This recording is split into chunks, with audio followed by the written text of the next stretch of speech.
Assalamualaikum warahmatullahi wabarakatuh. Perkenalkan, nama saya Lulu Khairiyah dengan NIM 43020180015. Di sini saya akan mencoba menjawab 3 soal dari 5 pilihan soal ujian akhir semester mata kuliah Manajemen Wisata Keagamaan. Baiklah, pertanyaan yang pertama adalah apa yang Anda ketahui mengenai Biro Perjalanan Wisata? Nah, menurut saya, Biro Perjalanan Wisata merupakan sebuah kegiatan usaha yang bersifat komersil yang bergerak di bidang wisata. Mereka menyediakan jasa dan juga layanan untuk perseorangan ataupun sekelompok orang. Nah, Biro Perjalanan Wisata ini mereka memberikan layanan seperti penyediaan dokumen seperti paspor dan visa, menyediakan transportasi, akomodasi, dan juga menyelenggarakan acara-acara untuk wisata, memberikan panduan untuk berwisata dan lain sebagainya. Nah, ada beberapa jenis Biro Perjalanan Wisata ini. Yang pertama adalah Biro Perjalanan Wisata. Nah, biro ini adalah usaha yang bergerak di bidang pariwisata seperti tur keliling kota dan lain sebagainya. Lalu ada Biro Perjalanan Bisnis, yaitu di mana usaha ini bergerak di bidang perjalanan bisnis seperti konferensi, rapat dan lain sebagainya. Nah, yang terakhir adalah Biro Perjalanan Khusus, di mana usaha ini bergerak di bidang pariwisata, namun mereka menggunakan tour guide yang berpengalaman serta mengerti seluk-beluk tempat wisata, misalnya susur gua, lalu mendaki gunung, dan juga tempat wisata religi seperti makam dan lain sebagainya. Baiklah, yang selanjutnya adalah menjelaskan mengenai nilai religius, nilai etika, dan juga upacara religi.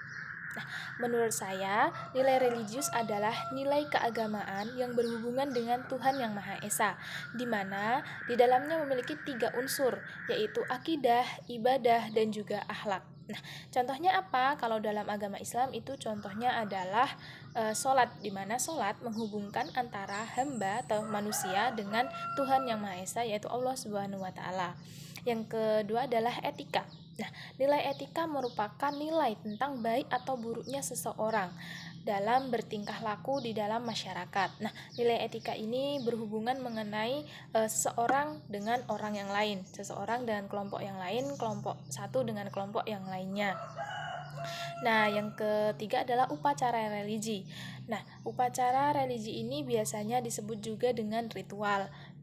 Wujud dari sistem keyakinan dan gagasan tentang Tuhan, dewa-dewa, roh halus, neraka, surga, dan lain sebagainya.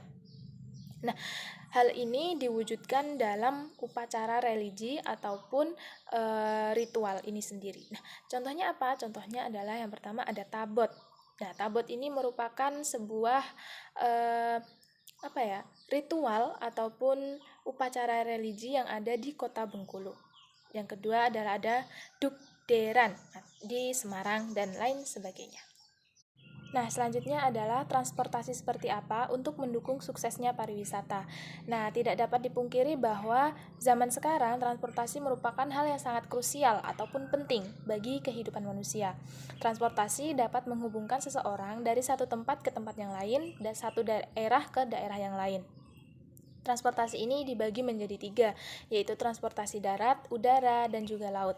Transportasi darat seperti motor, mobil, bus, dan lain sebagainya. Transportasi laut ada kapal, transportasi udara ada pesawat terbang. Nah, dalam kegiatan kita sehari-hari, khususnya dalam hal pariwisata, baik Biro Perjalanan Wisata maupun wisatawan yang bersifat perseorangan atau sekelompok orang, itu sangat dianjurkan untuk memperhatikan transportasi ini. Nah, lalu transportasi yang seperti apa yang mendukung suksesnya pariwisata, yaitu transportasi di mana alat transportasi ini memiliki ataupun layak jalan, dan orang yang mengendarai ataupun sopir dari transportasi ini sudah memiliki surat izin mengemudi. Nah, baik perseorangan maupun Biro Perjalanan Wisata haruslah memperhatikan hal ini, karena jika tidak diperhatikan maka akan menimbulkan hal-hal negatif seperti kecelakaan dan lain sebagainya. Nah, berikut tadi 3 soal dari 5 pilihan pertanyaan soal yang dapat saya jawab. Untuk kesalahannya saya mohon maaf. Saya akhiri. Wassalamualaikum warahmatullahi wabarakatuh.